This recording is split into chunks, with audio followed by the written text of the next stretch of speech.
Hello everyone, welcome to my YouTube channel being a best teacher. आज के इस video में हम आपके subject health, physical and yoga education के 50 MCQ क्वेश्चंस करेंगे हिंदी में।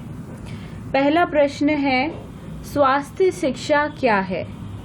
मतलब आपका पूछा है कि हेल्थ एजुकेशन क्या है। देखिए यहाँ पे 3 टर्म्स हैं, हेल्थ, फिजिकल और योगा। तो तीनों ही आपको करनी है, health education, physical education and yoga education. तो पहला प्रश्न है कि हेल्थ एजुकेशन क्या है। तो डायरेक्टली आंसर पर आएंगे।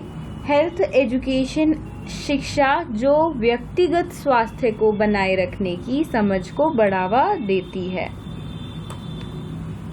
प्रश्न 2, निम्नलिखित में से कौन स्वास्थ्य शिक्षा का एक उद्देश्य है? लोगों को जीवन शैली और प्रथाओं को बढ़ावा देने और स्वास्थ्य को बनाए रखने के लिए प्रोत्साहित करने के लिए, बिल्कुल। देन उनके लिए उपलब्ध स्वास्थ्य सेवाओं के समुचित उपयोग को बढ़ावा देना, बिल्कुल। नए ज्ञान प्रदान करने के लिए रुचि जगाने, कुशल में सुधार करने और अपनी समस्याओं को हल करने के लिए तर्क संगत निर्णय लेने में दृष्टिकोण में परिवर्तन। तो बिल्कुल ऑल ऑफ देम, सबके सब, उपयुक्त सभी, ऐसा आपको ऑप्शन मिलेगा। ये ट्रांसलेशन में है तो सबके सब आपको दिख रहा है यहाँ पे। अगला है, निम्नलिखित में से कौन सा कारक स्वास्थ्य को प्रभावित करता है? जैविक, पर्यावरण, मनोवैज्ञानिक या सबके सब? तो देखिए सभी फैक्टर्स करते हैं। जैविक आपका बायोलॉजिकल हो गया, पर्यावरण एनवायरमेंटल एंड मनोवैज्ञानिक साइकोलॉजिकल। तो सबके सब, उपयुक्त सभी। आयु, लिंग, वृद्धि और विकास है, इनमें से क्या है? तो स्वास्थ्य को प्रभावित करने वाले जैविक कारक हैं। ये बायोलॉजिकल फैक्टर्स हैं जो आपकी हेल्थ पे इन्फ्लुएंस डालते हैं, ना कि भावनात्मक है, ना ही मनोवैज्ञानिक। अगला है, एक छात्र एक नया जटिल मोटर कारक सीख रहा है। छात्रों को सीखने में हस्तांतरण के सिद्धांत से सबसे अधिक लाभ होगा यदि, यहाँ पे 4 ऑप्शंस गिवन हैं। पहला है, नया मोटर कौशल पहले से ही महारत हासिल करने के समान है। अगला है, छात्रों को शिक्षकों और साथियों दोनों के प्रतिक्रिया के लिए खुला है। अगला है, नई मोटर कौशल एक नियंत्रण के बजाय एक असतत कौशल है। मोटर कौशल के बारे में छात्रों की कोई पूर्ण धारणा नहीं है। ये आपका आखिर ऑप्शन है, आखिरी वाला। तो जो सही है वो है पहला विकल्प आपका, नया मोटर कौशल पहले से ही महारत हासिल करने के समान है। अगला प्रश्न है प्रश्न 6, शारीरिक शिक्षा प्रशिक्षण के दौरान लिया जाता है। प्राथमिक कक्षाएं, प्राथमिक और माध्यमिक दोनों ही कक्षाएं, और केवल माध्यमिक कक्षाओं में, केवल कॉलेजों में। तो सही उत्तर यहाँ पे आपका है प्राइमरी एंड सेकेंडरी दोनों ही क्लासों में, मतलब प्राथमिक और माध्यमिक दोनों वर्गों में।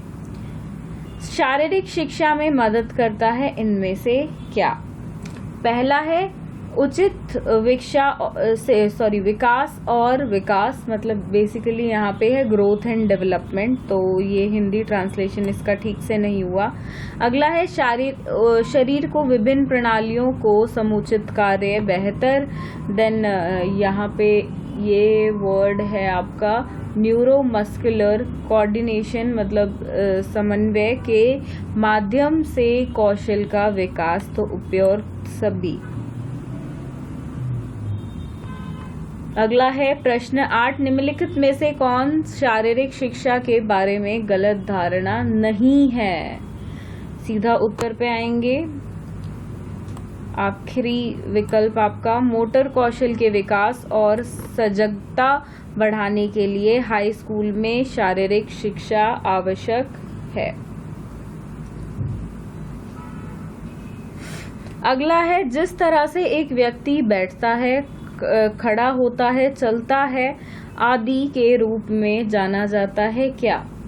ये सब उसका पोस्चर है बेसिकली, जो आपका आसन बोलेंगे, ना कि जिमिंग या व्यायाम बोलेंगे, या इनमें से कोई नहीं होगा क्योंकि आसन सही है।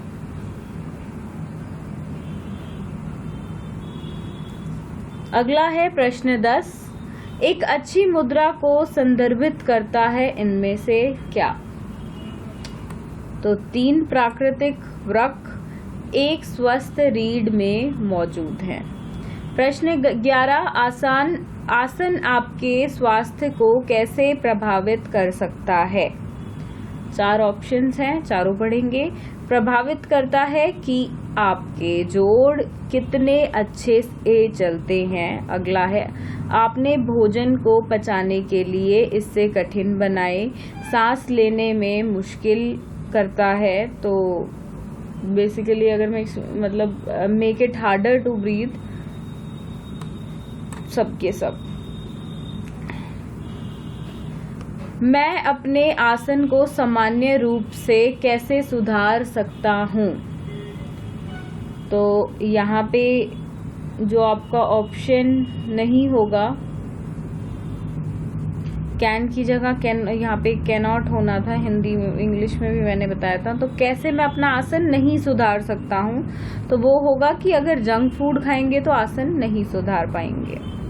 निम्नलिखित में से कौन सा एक पोस्चरल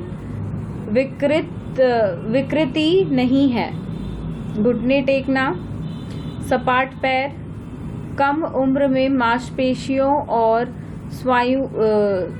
स्नायु बंधन की कमजोरी, या कर्क जिसको इंग्लिश में कैंसर है, हिंदी में आई एम नॉट कंफर्म कर्क है या नहीं है, तो एक बार क्रॉस चेक कर लें। अगला है प्रश्न 14, संतुलित आहार शब्द को परिभाषित करें। तो परिभाषा क्या है बैलेंस डाइट की, संतुलित आहार की? Very important topic. इसमें से आपके 2 से अधिक प्रश्न आराम से आएंगे। 2 तो पक्के हैं, उससे ज़्यादा भी आ सकते हैं। तो बिल्कुल इस टॉपिक को अच्छे से करें, डिटेल स्टडी करें इसकी। तो सीधा उत्तर पर आएंगे, सही अनुपात में सभी पोषक तत्वों से युक्त आहार। अगला है प्रश्न 15। यहाँ पे देखिए परिभाषा दी हुई है और हमें पहचाननी है कि ये परिभाषा बेसिकली है किसकी। परिभाषा है शरीर की आवश्यकता को पूरा करने के लिए ऊर्जा, कार्बोहाइड्रेट्स, प्रोटीन, वसा, फाइबर, विटामिन, खनिज और पानी की सही मात्रा वाला आहार क्या कहलाता है? क्या कहा जाता है उसको? तो उसको कहा जाता है बैलेंस्ड डाइट। क्या कहा जाता है? Balanced diet. तो संतुलित आहार। आगे बढ़ते हैं। अगला है प्रश्न 16, संचारी रोगों के रूप में भी जाना जाता है इनमें से क्या?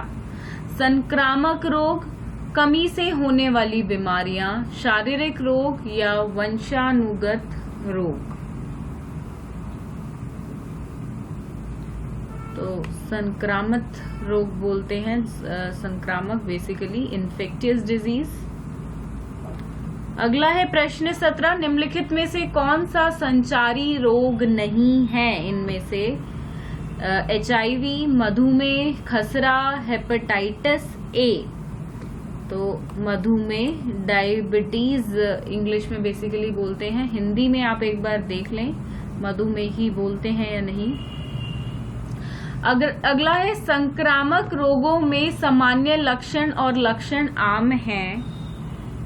इंग्लिश में मैं एग्जैक्ट आपको बता देती हूँ, ये है which of the following is not a communicable disease. Basically इस प्रश्न का बता दिया मैंने आपको। प्रश्न 18 है, okay, general sign and symptoms common to a number of infectious diseases include what? It include बुखार, डायरिया, थकान या ये सब? तो सभी। अगला है fill in the blanks form में है। ऐसे क्वेश्चंस बहुत आ सकते हैं, आपके चांसेस हैं, तो इस प्रकार से आप तैयारी करें। डैश होता है एक संक्रामक एजेंट के रूप में सीधे संपर्क के माध्यम अर्थात एक ग्रहणशील पोर्टल में प्रवेश करती है जब दिल को छू लेने, चुंबन काट और छींकने बाद कर या थूक ना खांसी, मतलब ये बेसिकली चीजें हैं, हवा बूंदे पेश। तो ये सब किसके अंडर आती है, मैं इंग्लिश में आपको बता देती हूँ। टचिंग, किसिंग, बाइटिंग और projecting air droplets by sneezing, talking, spitting etcetera. तो ये सब हम बोलेंगे डायरेक्ट ट्रांसमिशन होता है। अभी जो कोरोना वायरस है उसमें जो आपका दूर रहने के लिए बोला गया है, मास्क पहनने के लिए बोला गया है, जो भी गाइडलाइंस गवर्नमेंट ने दी है वो भी इसलिए दी है क्योंकि इस डिजीज का डायरेक्ट ट्रांसमिशन होता है। इनडायरेक्ट भी होता है बट डायरेक्ट बहुत ज्यादा होता है और उसी कारणवश इतने सारे केसेस हमें देखने को मिल रहे हैं, ना कि केवल हमारे हिंदुस्तान में बल्कि पूरे विश्व में। अगला है प्रश्न 20। डैश प्राकृतिक पर्यावरण के प्रदूषण का परिचय है जो प्रतिकूल परिवर्तन का कारण बनता है। प्रदूषण, अशुद्धता, अवरोधन या इनमें से कोई नहीं। सही उत्तर है प्रदूषण। प्राकृतिक, देखिए यहाँ ऑलरेडी वर्ड आ गया, so it's very easy to know. अगला है निम्नलिखित में से कौन एक प्रकार का प्रदूषण नहीं है। वायु प्रदूषण, जल प्रदूषण, शरीर का प्रदूषण, भूमि प्रदूषण। तो शरीर का प्रदूषण कुछ नहीं होता है, वो प्रकार नहीं है। अगला है ताजमहल को पीला करने के लिए निम्नलिखित में से कौन सा एजेंट जिम्मेदार है। देखिए, जब आपका पॉल्यूशन टॉपिक कहीं पे भी आ जाता है तो ताजमहल का टॉपिक उसके साथ बिल्कुल इंटर रिलेट हो जाता है, तो इस पे क्वेश्चन बिल्कुल आपका आ सकता है। तो इसके विषय में भी थोड़ा सा पढ़ ले, तो वो है सल्फर डाइऑक्साइड की वजह से। अगला है ताजमहल, कमल मंदिर, स्वर्ण मंदिर, इंडिया गेट और अन्य प्रसिद्ध विरासत स्मारक डैश से प्रभावित हो रही हैं। किससे? तो बहुत सारे प्रदूषण के टाइप्स हैं, तो ये हो रही है वायु में जो प्रदूषण है बेसिकली उसकी वजह से। निम्नलिखित में से कौन सी नदी दुनिया की सबसे प्रदूषित नदी कहलाती है इनमें से। तो यहाँ पे वो ऑप्शन गिवन नहीं है जो सबसे प्रदूषित है। बेसिकली जो रिवर सबसे ज्यादा पॉल्यूटेड है वो है सिट्रम रिवर, जो कि आपके इंडोनेशिया में है। तो ये सेल्फ मेड क्वेश्चंस हैं बीइंग अ बेस्ट टीचर के द्वारा, तो वो ऑप्शन में नहीं है, तो वो ऑप्शन में आप रखें। याद रखिए सिट्रम रिवर होता है, तो इनमें से हम कोई भी आंसर को टिक नहीं करेंगे। एंड इंडिया की बात की जाए तो इंडिया में सबसे पॉल्यूटेड रिवर गंगा है अभी तक। आगे है प्रश्न 25। जल प्रदूषण के प्राथमिक कारण निम्नलिखित में से कौन से हैं। पौधों, मतलब पौधे, पशु, मानवीय गतिविधियां या इनमें से कोई नहीं। तो ह्यूमन एक्टिविटीज, मानवीय गतिविधियां, जैसे कि इंडस्ट्रियल वेस्ट डाल दिया जाता है, कपड़े धोना, जानवरों को नहलाना एटसेट्रा। सीएनजी कंप्रेस्ड प्राकृतिक गैस के बारे में निम्नलिखित में से कौन सा कथन सत्य नहीं है। It is a clean fuel, यह एक स्वच्छ ईंधन है, ये सही उत्तर है आपका। अगला है निम्नलिखित में से कौन एक जलनित रोग है। बुखार, हैजा, डायरिया या एक और तीन दोनों। सही उत्तर बुखार और डायरिया। प्रश्न 28। निम्नलिखित किसी भी व्यक्ति को मामूली या गंभीर बीमारी या चोट से पीड़ित किसी भी व्यक्ति की को दी जाने वाली पहली और तत्काल सहायता जीवन को संरक्षित करने के लिए प्रदान की गई देखभाल के साथ स्थिति को बिगड़ने से रोकने के लिए या वसूली को बढ़ावा देने के लिए कहा जाता है क्या। देखिए ये है फर्स्ट एड की, जो आपकी पहली चिकित्सा होती है, फर्स्ट एड ये है। एंड फर्स्ट एड का कॉन्सेप्ट बहुत इंटरेस्टिंग है एंड ये सभी को पता भी होना चाहिए। बेसिकली हमें कभी भी इसकी नीड पड़ सकती है, किसी को हेल्प देने के लिए या खुद हेल्प लेने के लिए, तो इट इज़ वेरी इंपॉर्टेंट कि इस टॉपिक को आप सभी समझें। एंड कुछ थोड़ी बहुत मिस्टेक हो इंग्लिश टू हिंदी ट्रांसलेशन में तो उसके लिए बिल्कुल माफ़ी चाहेंगे। किसी भी प्रश्न में अगर आपको देखने को मिली हो तो आप उसको करेक्ट करके कमेंट बॉक्स में लिख सकते हैं, ताकि और सभी की भी सहायता हो जाए और साथ में हमें भी अपनी गलतियों का पता चल सके। अगला है प्रश्न 29, कार्बन डाइऑक्साइड CFS या अन्य प्रदूषकों के बढ़ते हुए स्तर के कारण, ग्रीन हाउस प्रभाव के कारण पृथ्वी के वायुमंडल के समग्र तापमान में धीरे धीरे वृद्धि होती है। बिल्कुल, प्रदूषण, ग्रीन हाउस प्रभाव, संतुलित आहार या वायु, ये ऑलरेडी आ गया है आंसर में, बिकॉज ये इंग्लिश टू हिंदी ट्रांसलेशन है। वहां पे ये बिल्कुल देखिए फिट बैठ रहा था, पर कई चीज़ों को ट्रांसलेशन करते हैं तो वो क्वेश्चंस फिट नहीं बैठते हैं, तो this is one of them. ये क्वेश्चन आ सकता है बट थोड़ा सा आपका मॉडिफाई होके आएगा, थोड़ा सा लैंग्वेज चेंज डेफिनेटली मिलेगी। अगला है, किस दिन को अंतर्राष्ट्रीय योग दिवस के रूप में मनाया जाता है। जब से भाजपा की सरकार है तो तब से वो दिन बहुत ही धूमधाम से पूरे भारतवर्ष में मनाया जा रहा है। तो अब हम सभी को पता है कि 21 जून को है, क्योंकि फिट इंडिया कैंपेन की बात करें या योगा दिवस को बड़े पैमाने पे सेलिब्रेट करने की बात करें, स्कूलों में, कॉलेजों में, इंस्टीट्यूट्स में या अलग अलग छोटी छोटी जगहों पे, बड़ी बड़ी जगहों पे, तो हम सबको अब इतना फेमिलियर हो गए हैं इस डेट के साथ कि हमें पता है कि जून 21 को अंतर्राष्ट्रीय योग दिवस मनाया जाता है। योग शब्द को व्युत्पत्ति व्युत्पन्न के लिए संस्कृत मूल क्रिया रूप कौन सा है। युग, युजे, युगे, युज, युजे। सही उत्तर जो आपका है वो है युज, ये आपका सही उत्तर है। योगा शब्द की जो उत्पत्ति है वो युज, मतलब आपका य के नीचे ऊ की मात्रा फिर ज, तो हिंदी में ट्रांसलेशन में थोड़ी डिफिकल्टी हो गई यहाँ पे। अगला है, योग शिक्षा में मदद करता है इनमें से क्या। तो सभी के सभी। अगला है प्रश्न 33, योग शिक्षा का उद्देश्य और उद्देश्य क्या है। थोड़ी सी ट्रांसलेशन मिस्टेक्स मिल जाएंगी आपको, मतलब एम एंड ऑब्जेक्टिव्स क्या हैं।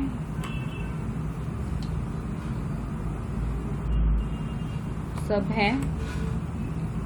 अगला है प्रश्न 34, योग इसमें मदद करता है। किसमें मदद करता है, तो सभी में मदद करता है।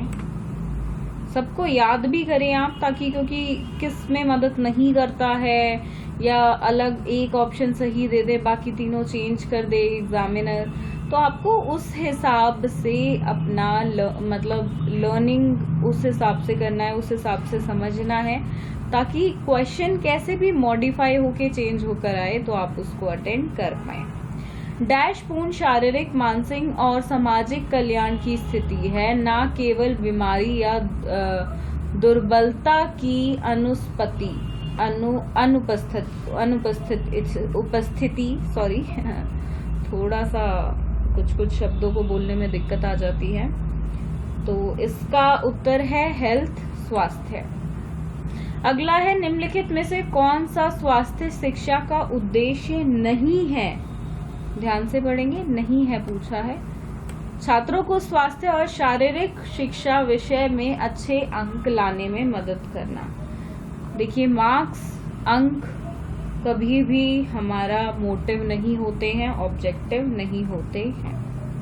निम्नलिखित में से कौन सा कारक स्वास्थ्य को प्रभावित करता है। 4 ऑप्शंस हैं तो सभी करते हैं। प्रश्न 38 है यहाँ पे, स्कूल स्वास्थ्य कार्यक्रम में शिक्षक की भूमिका क्या है इनमें से? Role of the teacher in school health program, तो सभी हैं, रीड करें आप। अगला है प्रश्न 39, थर्ड डिग्री बर्न के लक्षण इनमें से क्या हैं? पहला उत्तर सही था। प्रश्न 40, गंभीर रक्तस्राव के लिए आपको सबसे पहले क्या करना चाहिए? सही उत्तर है साफ कपड़े या हाथ से निर्देशित दबाव ताकि खून निकलना बंद हो। किसी मरीज की स्थिति की जांच करते समय आपकी ये है आप फर्स्ट एक्शन बेसिकली क्या होगा, ये अच्छे से ट्रांसलेट नहीं हुआ है। पहली चीज मतलब आप क्या करेंगे अगर ऐसी सिचुएशन आ जाती है? तो हम पीड़ित से बात करेंगे और उसके कंधों को हिलाएंगे। नीचे बताई गई वस्तुओं की चुड़ैल एक झटका पैदा कर सकती है। बहुत ट्रांसलेशन मिस्टेक हो गया है इसमें। इंग्लिश में मैं आपको बता देती हूँ।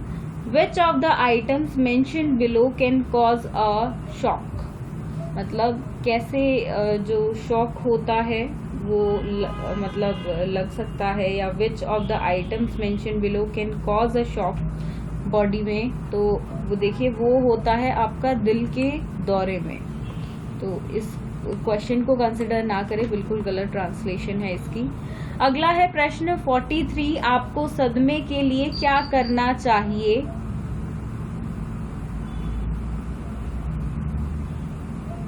अगर किसी को सदमा लग जाता है तो उसमें क्या करें? तो पीने के लिए कुछ भी ना दें उस पर्टिकुलर इंसान को, यात्री को फिर से आश्वासन दें और चिकित्सा सहायता लें। ये है सही उत्तर आपका। अगला है प्रश्न 44, छोटे कट के लिए आप क्या करते हैं? अगर छोटा सा कोई कट लग जाता है तो उसके लिए क्या करते हैं? तो पहला है साबुन और पानी से धोएं। एक जो आपकी पट्टी है, पट्टी के साथ उसको कवर करें, जिसको स्टेराइल बैंडेज हम बोलते हैं। तो बांझ पट्टी है, स्टेराइल को आप देख लें क्या बोलते हैं। सीपीआर प्रक्रिया में क्या शामिल है? बहुत इम्पोर्टेंट भी है, बहुत रेस्क्यू होते हैं इससे। तो rescue, breathing and chest compression.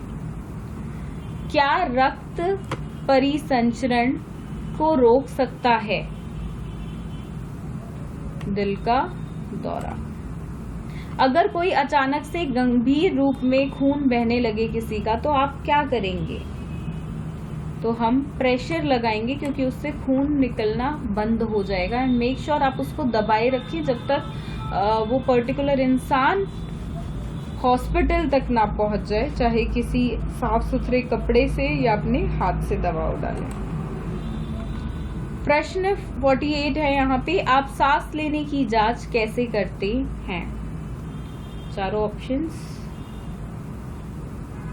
देखो, सुनो और महसूस करो। एक नक्सीर द्वारा रोका जा सकता है। नोज मतलब किसी को अगर नक्सीरी छूट गई है, नोज ब्लीडिंग हो गई है, तो कैसे रोका जा सकता है? पिंचिंग ब्रीफली द नॉस्ट्रिल्स, संक्षेप में नुथने चुभाना, मतलब बेसिकली दोनों नाक को आप पिंच कर दो। हिंदी में ट्रांसलेशन सही है या नहीं यहाँ पे आप देख लें एक बार। आखिरी प्रश्न है प्रश्न 50, किसी मरीज की स्थिति की जांच करते समय आपकी फर्स्ट कार्रवाई क्या होगी? तो सबसे पहले ये रिपीट हो गया क्वेश्चन। पीड़ित से बात करेंगे और उसके शोल्डर्स हिलाएंगे, ना कि ये गलत हो गया है, शोल्डर्स की जगह शोल्डर्स हो गया होगा और उसका ट्रांसलेशन सैनिको हो गया है। तो शोल्डर मतलब कंधे हिलाएंगे। तो ये थे कुछ 50 आपके exact questions from your subject health, physical and yoga education. देखिए एग्जाम में बिल्कुल टाइम नहीं है, इसलिए जैसा भी मटेरियल बन पा रहा है हिंदी में, क्योंकि हिंदी में पहला प्रयास है हमारे चैनल के द्वारा कि हिंदी मीडियम के भी बच्चों की सहायता जितने अच्छे लेवल पे हम करा सकते हैं कराएं।